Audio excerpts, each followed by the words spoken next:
Assalamualaikum warahmatullahi wabarakatuh. Bismillahirrahmanirrahim. Allahumma sholli wa sallim ala sayyidina maulana Muhammadin wa ala alihi wa sahbihi asma'in amma ba'du. Sedanten keluarga besar Peloso ingkang sangat kula hormati. Utamanipun Kiai Haji Zainuddin Jazuli, Kiai Haji Nurul Huda, Kiai Haji Fuad Ningbat. Ini wonten Gus-Gus, wonten Gus Taif, Gus Fahim, Gus Makmun, wonten Mbah Kawula, Gus Kausar. Ini yang saya agak kecewa itu moderatornya itu berusaha guyon karena takut tak suruh baca Fathul Wahab. Jadi guyon itu ada dua, guyon yang memang sudah selesai seriusnya. Saya pernah diceritain Mbah Mun, kata Mbah Mun, Kiai maca kitab guyon dikritik. Maca kitab kok guyon, terus kata Mbah Mun membela diri mergo macane wis iso mulane iso guyon, nak ra iso wis runtusen sik. Anda baca kitab ndak bisa, itu bisa guyon apa ndak bisa, roh kitab wis meriang.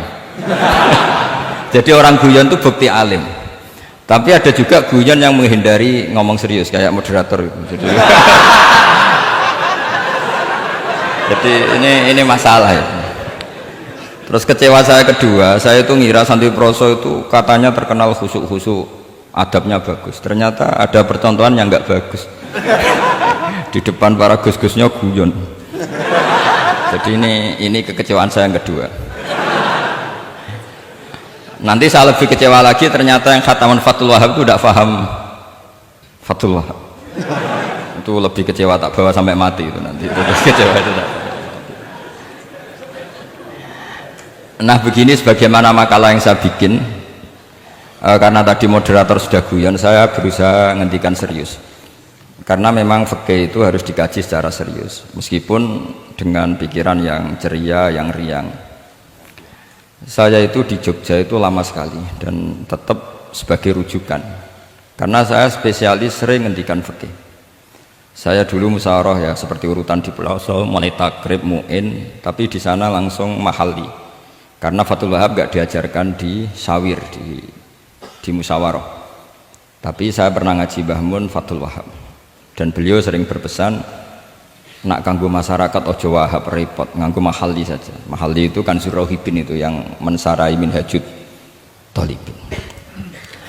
Ini bukti bahwa saya ini alim betul, bukan guyon dari tidak alim itu. Jadi ini bedanya saya dengan moderator. Nanti kalau nggak percaya diuji di sini di depan.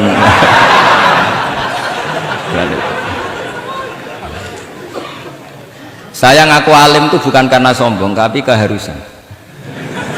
Karena begini ya, kalau kamu punya istri mau melahirkan, itu mesti nyari tulisan bidan. Barokahnya tulisan itu kamu tahu siapa bidan. Kalau kamu gigi sakit pasti cari tulisan dokter gigi. Sekarang kriminal kita adalah yang tahu Wahab tidak menulis ahli Fathul Wahab, ahli Fathul Qorib, sehingga masyarakat itu susah nyari konsultan ahli fikih karena santri Peloso tidak menulis di rumahnya ahli Fathul Wahab, ahli Fathul Qorib. Loh itu penting supaya orang tahu.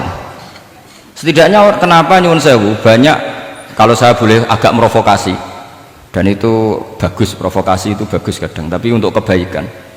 Kenapa orang-orang lain itu menjadi rujukan? Karena mereka memaklumatkan diri, dengar gelar RC, MA, terus ahli fikih. Tapi kita yang ngaji Wahab, khatam, musyawarah khatam, nggak nulis di rumahnya ahli Fathul Wahab. Setidaknya Anda nulis, konsultan kalau ingin mondok ke Peloso. Sehingga orang daerah kamu kalau mau mondok ke Peloso, konsultasi ke kamu. Tapi kita terlalu adab. Padahal awalun nubuwah itu dimulai dari at-tahaddi. At-tahaddi memaklumatkan diri kalau beliau adalah seorang nabi. Jadi kalau kamu boyong harus memaklumatkan diri. Saya tidak bakul-bakul, saya ahli Fathul Wahab. Lah ini khataman Fathul Wahab cerita baku. Wah itu innalillah wa inna ilaihi raji'un. Ini harus gimana mau? Ya Anda harus tersiksa dengan keterwakilan oleh ini.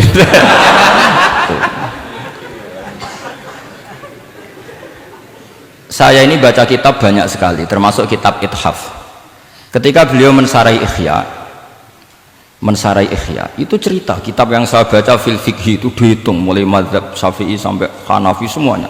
saya baca kitab tasawuf ini. Jadi memaklumatkan diri. Awal dari nubuah itu memaklumatkan diri. Sehingga orang gampang nyari. Kalau orang bisa nyari bidan, nyari dokter gigi karena tulisan.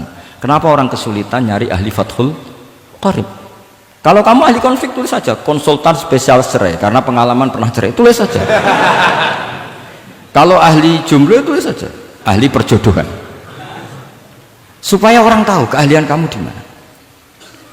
Saya di Jogja memaklumatkan diri, saya bisa baca Wahab, saya bisa baca Bukhari, saya bisa. Bukan dalam konteks sombong, karena kebutuhan umat yang ingin tatap bu'u asari Rasulullah, mencari-cari asari Rasulullah itu terpenuhi. Yaitu dengan ngaji orang yang ahli. Tunjukkan kalau baca kamu benar dan sebagai solusi umat. Umat ini punya problem banyak dan kamu mengajar dengan manhaj yang jadi solusi, yang jadi solutif, yang bisa jadi jalan keluar. Tapi kita enggak. Santri itu banyak keluar dari pondok, tapi karena miskin, sudah dari mbahnya bapaknya memang sudah miskin ya. Terus atas nama humul, atas nama ikhlas, terus sering menyembunyikan diri. Menyembunyikan diri, pura-pura ada alim, memang sebetulnya ada alim juga kadang itu. Akhirnya terus orang sampai nggak tahu kalau itu alumni pondok.